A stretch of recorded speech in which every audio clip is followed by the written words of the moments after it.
Good morning, class. Okay, how was your day so far?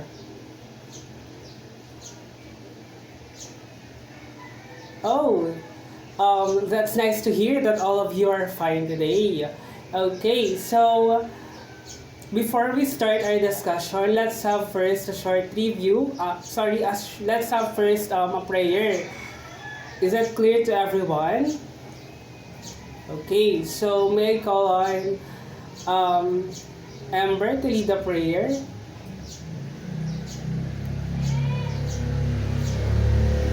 Okay, class, let's all bow our heads and feel the presence of the Lord.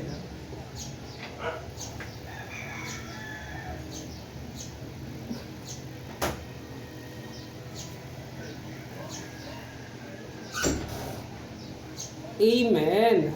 Okay, so before we start our discussion, I would like to request everyone to check your tables and chairs and check under your tables and chairs if there's any trash. So if there's any trash that you found on your chair, may you throw it to the trash can below behind the classroom at the back of our at the back. Okay, so Miss Bautista, is there any absent for today?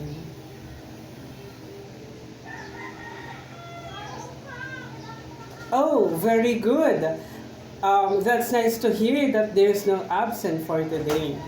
So, can I expect a full blast of energy and active participation from you? Okay, very good. So I think that we are going to have a great and fun day ahead. So, let's have a review or recall about the previous lesson that we have last meeting. So, anyone who can remember what is our topic or what we have been discussed last meeting? Yes, De Guzman. Okay, very good. So, our topic that we have discussed last meeting is about short story. Okay, so who can define what is short story?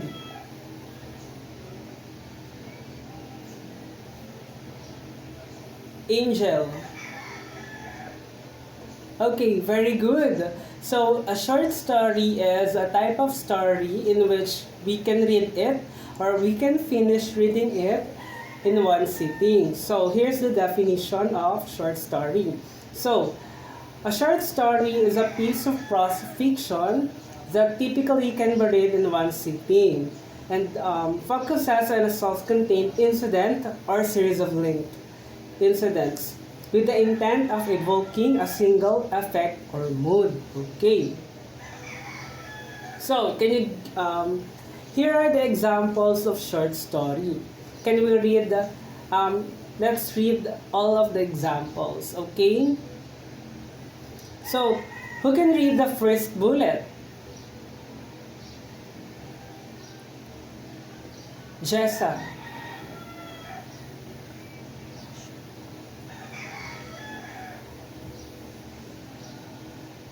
Okay, very good. So, The Fall of the House of Usher written by Edgar Allan Poe.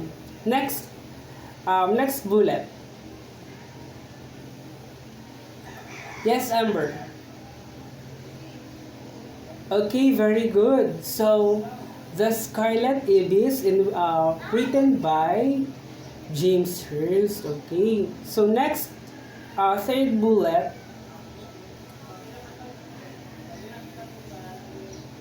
Okay, very good. So, A Christmas Carol by Charles Dickens.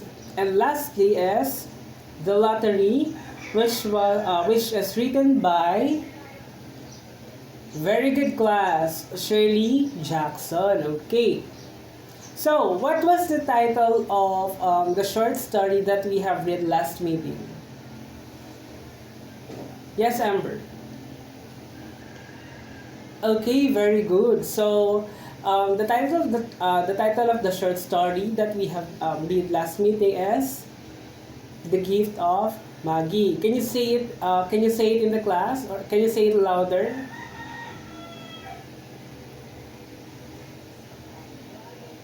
Okay, class. Very good, Amber. What was again the title that we have read last? What was again the title of the short story that we have read last meeting? Okay, very good. The title is "The Gift of Maggie." Okay. So, before we begin our discussion for today, I would like everyone to, or we are going to have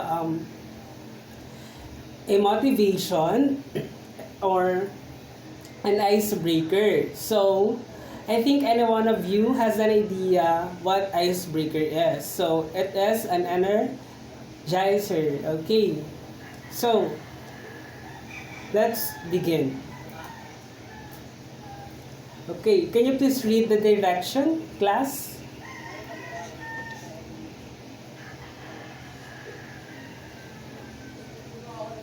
Okay, very good. So, the direction is guess the jumbled words below. Okay. So, the mechanics of the game is you are going to guess the jumbled words listed below, in which it is related to our topic that we are going to discuss this afternoon.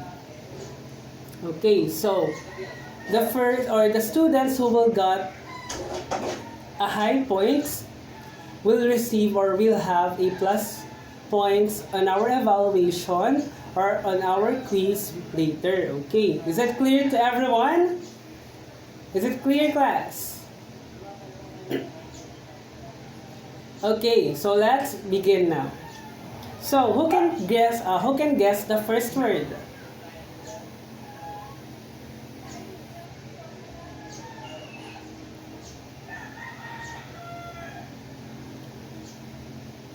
Anyone who can guess the first word? Princess.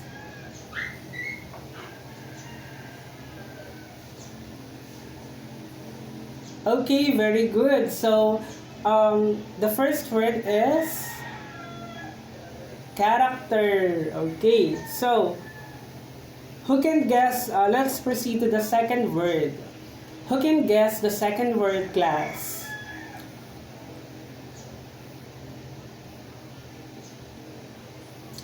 Amber.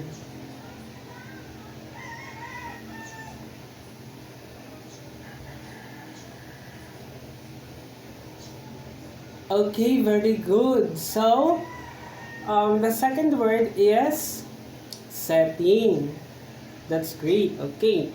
Third word.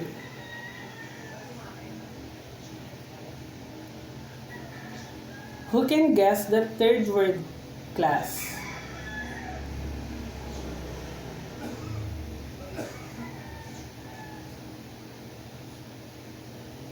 Okay, very good. So, the third word is plot. Okay. How about the fourth word?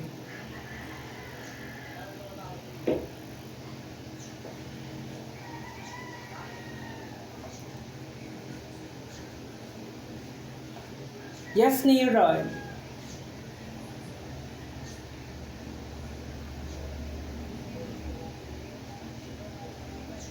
Okay, very good, Neiron. So the fourth word is conflict.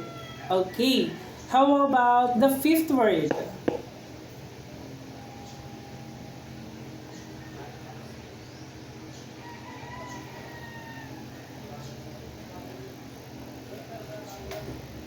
Jessa.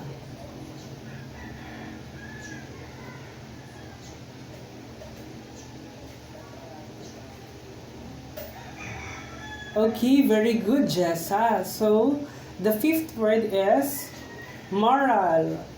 And Last word. Who can guess the last word, class?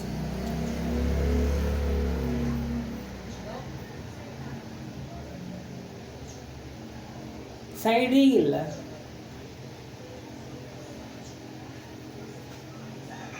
Oh, very good. So, the last word is elements of short story. Okay, so very good. All your answers are correct.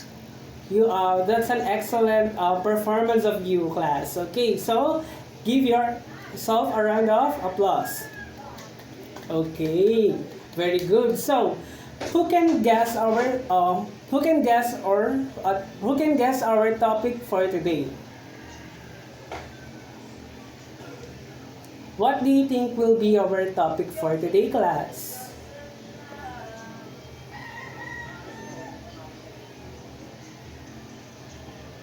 Jessa.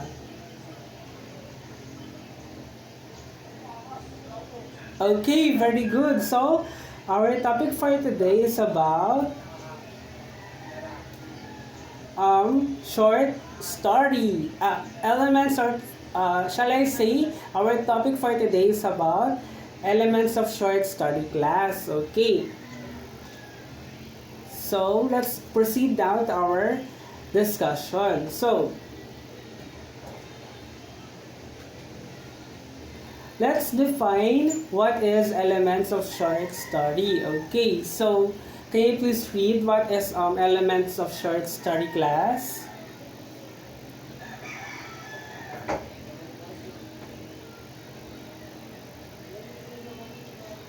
Yes, Amber.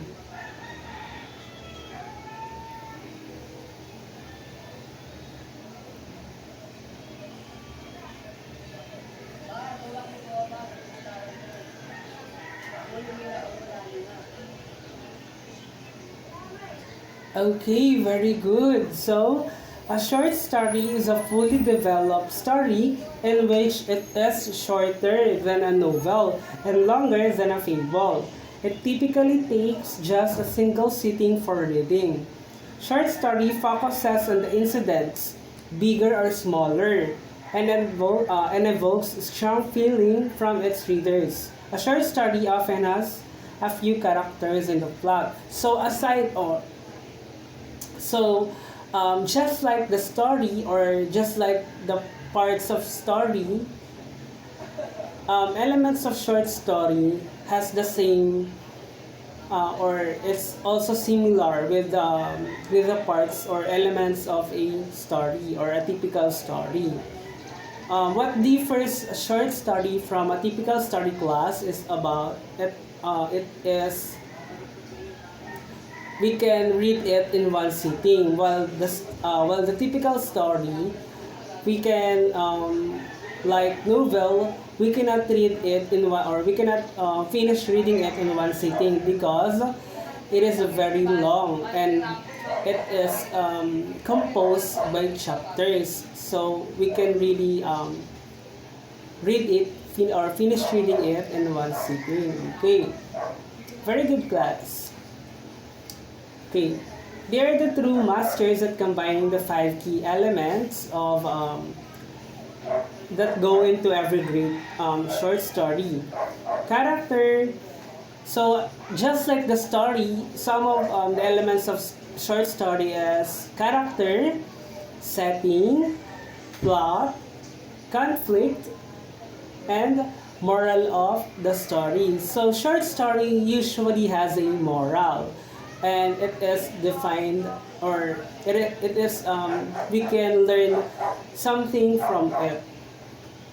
Okay, so let's identify now what are the different elements of short story. Okay, so these are the elements of short story. Okay, so character, setting, plot, and conflict, and moral. Okay, so let's define each element of short story so we can understand it better. Okay, so first let's define What is character? Okay.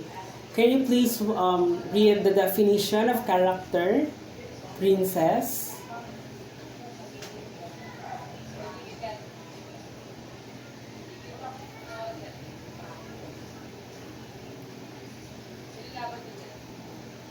Okay, very good. So, a character is defined, or it refers to the persons who make or who performs the action or the role in the story. So, in fiction, a character, sometimes known as a fictional character, is a person or other being in a narrative such as novel, play, television series, film, or video game. In literature, characters guide readers through their stories, helping them to understand plots and ponder themes. Okay, so characters, they are the one, as what I have said earlier, it refers to the persons or the people who make or who performs the role or the action in the story. So, for example,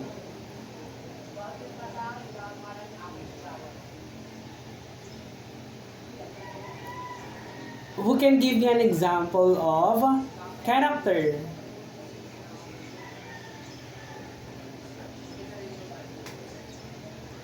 Anyone, class? Who can give me an example of characters? Yes, Amber. Anyone? You can give any characters from different stories or movies that you know. Yes, Amber. Okay, very good. So, the character of Elsa. Do you know Elsa? Okay, very good. Elsa is the character from the movie of what? What movie? Frozen. Very good, class. So Elsa is a character from the movie of Frozen, in which she has a power to control the ice. Okay. Another one. How about a story or a character from a story? Princess.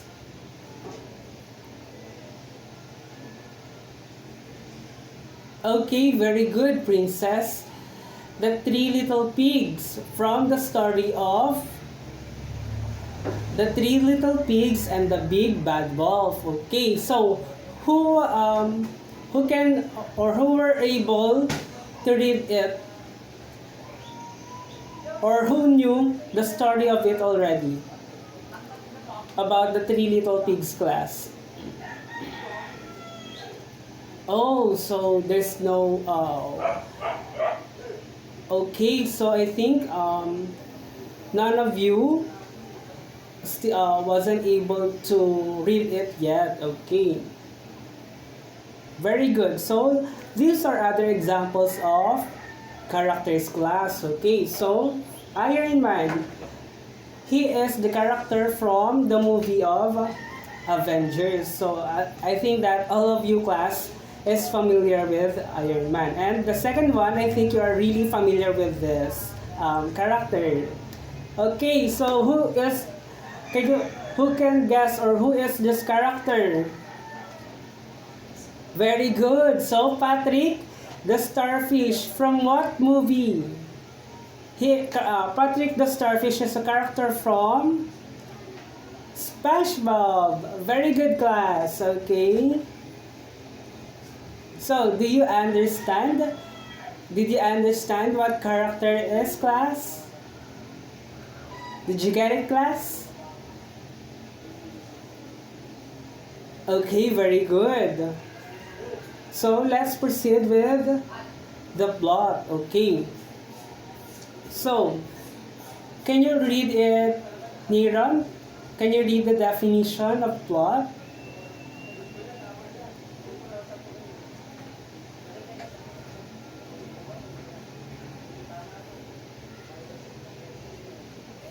Okay, very good. So, in a literary work, film, story, or other narrative, the plot is the sequence of events where each affects the next one through the principle of cause and effect.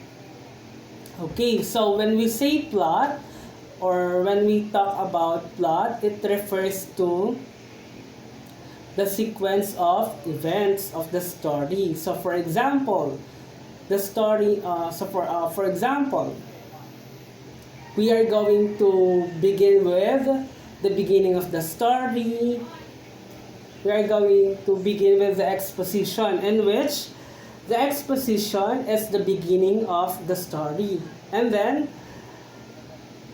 as we continue reading, we are going to the rising action, in which the problem starts to occurs, okay, or shall I say starts to begin.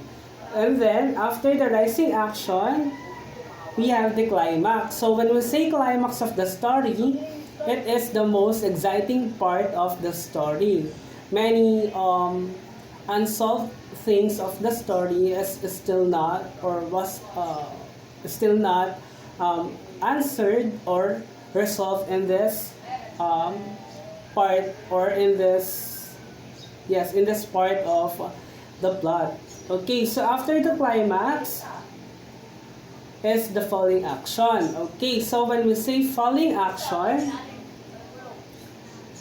the story begins, or the unresolved problems or unanswered things starts to have answers. Unresolved problems starts to the character was able to start to find a solution for the problem.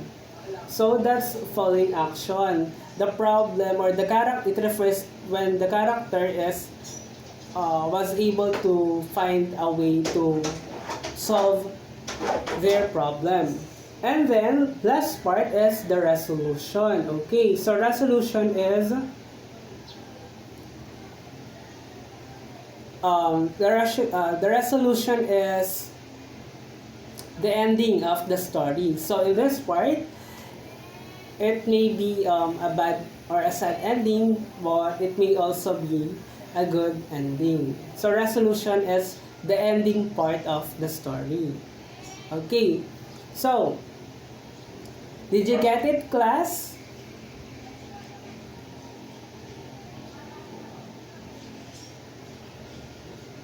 Okay, very good. So, let's go now with the setting. Okay, so setting, who can read it, or who, can you please read the definition of setting? Cyril?